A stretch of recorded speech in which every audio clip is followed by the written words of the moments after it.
final. She posted and she said, at some point, there is no excuse. Either you want to do everything it takes to make it happen, or you don't. And that was enough to convict me. Either I want to do it, and I want to take the steps to make it happen, principles, hashtag Stephen Lado, or I don't want to do it. And that's literally what life comes down to.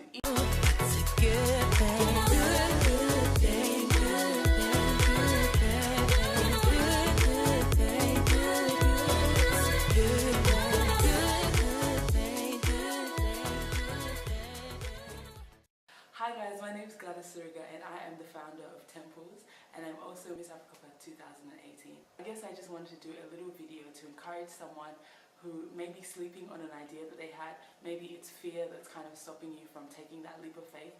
I just wanted to encourage you guys about something that I did that was a little bit daunting, but I'm really happy that I did. And actually, it has stretched my comfort zone.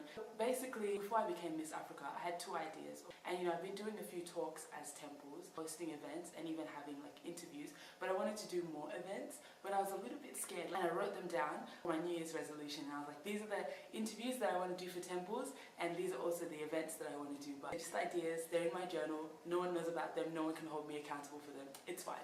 But then I entered Miss Africa Perth, and when I won, I was like to God, I'll do them, because now I really have no excuse. I decided to do the Better Project, which was a fundraiser, but I had special guests that came and they spoke about a moment in their life where they had reached rock bottom and how they became better.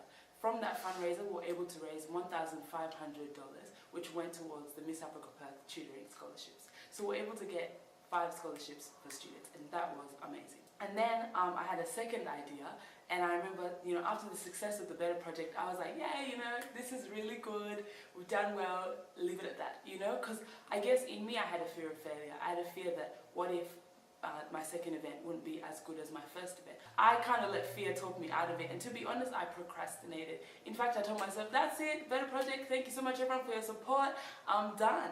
But then I just couldn't. I couldn't stop there, and I thought to myself, you know what, like if I was to die tomorrow, knowing that I didn't do this second fundraiser, I don't think I'd be at peace with myself. I wanted to know that when I go to heaven, I would leave this earth empty. Like, I don't want to die with my dreams, I don't want to die with ideas, I don't want to die with visions or plans. I want to make sure that I literally did everything while I was on this earth. So I was like, okay, Casta kept asking me, when are you going to do your second fundraiser? And I was like, One day I just decided, I'm going to do it. I'm going to do it. So I made flyers. I remember it was 1 month before the event. So I ended up doing it on November 3rd, and I made a flyer.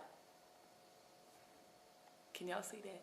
So after making the flyer, I was like, okay, well now I really have to do it, because the date's already been set. And I had to start promoting. And I remembered like some guest speakers, people that I'd seen in the community that had like, businesses or either started careers for themselves. And I was like, I'm actually really inspired by you, but everybody knows you by your craft. Everybody knows you by the clothes you make or the songs that you make and the photos that you take. But what about the person behind the camera, the person behind the song, the person behind the design? Like, I want people to hear your story, because you didn't just start off like this. You had a moment in life where you were like, I'm scared to do this, but I'm going to take the leap of faith, and I'm going to make my first song, and I'm going to make my first suit, I'm going to make my first dress, I'm going to take my first picture. And that's what led them to be where they are today. So I had 506, Emmanuel of Ian Maxwell, I had Linda from LC Threads and Neuro Tours, and I had Albie from ATN Photography. And they came and they just shared their stories, and it was beautiful. Like, one of the guests come up to me and she was like, it felt like we were family. And I was like, that's what I'm doing it for. You know what I mean? Like, who doesn't want to walk into a room, hear people open up about things when they've been vulnerable, when they've been scared, when they've made mistakes, when they've been on their highest high, when they've been on their lowest low. Like, I love conversations that talk about those kind of things. And so that was amazing. And from that fundraiser, we were able to raise $900. And I was like, yes, because literally that is a testimony in itself. I thought I won't be stressed about this second event because, I've done one before. But it came to the week of Wonder Work Win. One day hit and we only had sold 4 tickets. I just want you guys to think about that. Each scholarship is $300. I sat there and I was like, so, God, you have me take this leap of faith, only to humble me to the lowest of lowest. I was literally like, you know what, God, why did I? Was it just me? Maybe you didn't actually tell me to do this. Maybe this wasn't actually your idea in the first place. Maybe this was me just thinking for myself, thinking, oh, because the Better Project was so good, let do another one and also be so good. Why didn't I just sit down? Why didn't I just leave it at that? Why did I even step out in the first place? Now I've embarrassed myself. And to make on top of that, I didn't have a photographer, I didn't have a caterer. I was stressed. Look, let me just be real with y'all. It's hard. But as the days went on, I messaged my family. I started to tell people about how I was feeling because I was like, I cannot deal with this on my own. And I started to open up and be like, guys, I'm actually really struggling.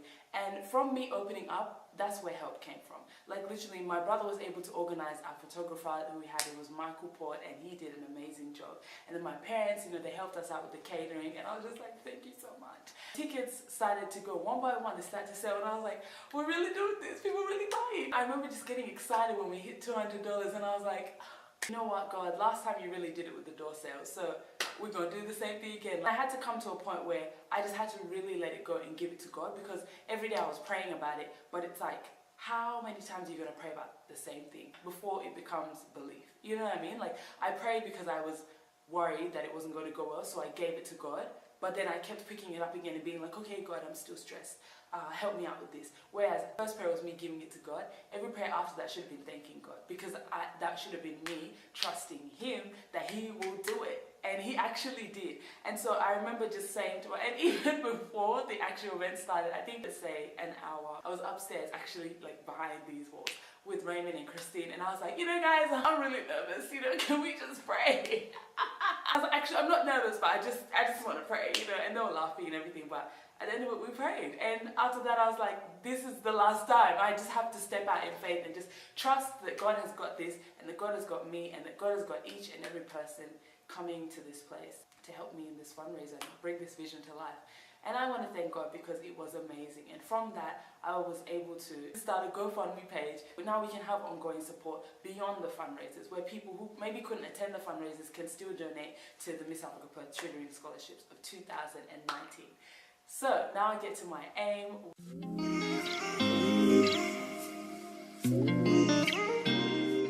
I'm trying to raise $6,000 for next year's tutoring scholarships because I'd really love to help more and more students. I think it would be amazing if I don't only just help African Australian students, but if I help people from other countries. You know what I mean? Like, just support a student with a dream. Doesn't matter where you come from.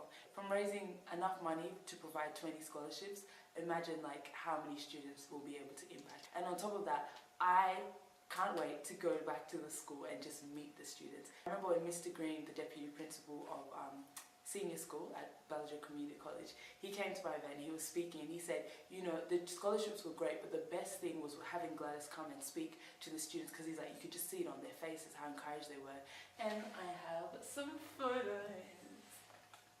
I don't know if you guys can see, but I framed it because I was like, isn't this just amazing? Like, it was just so exciting to be able to sit down with the kids and like speak to them and just kind of share even my own failures, you can say, or the times that I failed units in uni. Like, being able to share that with somebody and not look at it like I'm so disappointed in myself. I actually looked at it like that helped me grow and that shaped the woman that I am today. So don't let anybody tell you because you failed you'll never be anything in life. Like, it's not the end of the world. Pick yourself up. You can actually do great things. Yeah, that's what I really look forward to. And I never would have thought at the start of this year that this is what I would be doing. But I thank God that it's what I'm doing. And I thank God that I'm going to live out my purpose and die empty.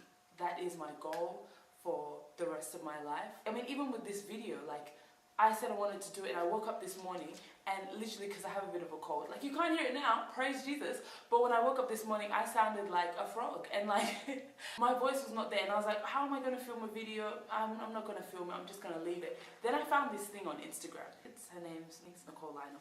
She posted and she said, at some point, there is no excuse. Either you want to do everything it takes to make it happen, or you don't.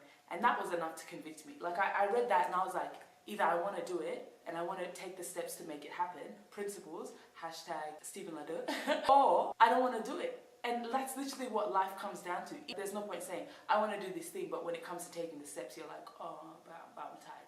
You don't want to do it. Like, don't lie to people, don't lie to yourself. But I knew I wanted to make this video. I knew I wanted to have a second fundraiser. I knew that I wanted to audition for Miss Africa. I knew that this year I wanted to get as much work and life experience as I could. And I thank God because even though it has been testing and it has been a very challenging year. I'm not going to lie, it has been one of the greatest years of my life, and here's to more great years to come. So thank you so much everyone for supporting me along this journey. I really look forward to sharing more and more memories and events and talks and interviews with you guys in future.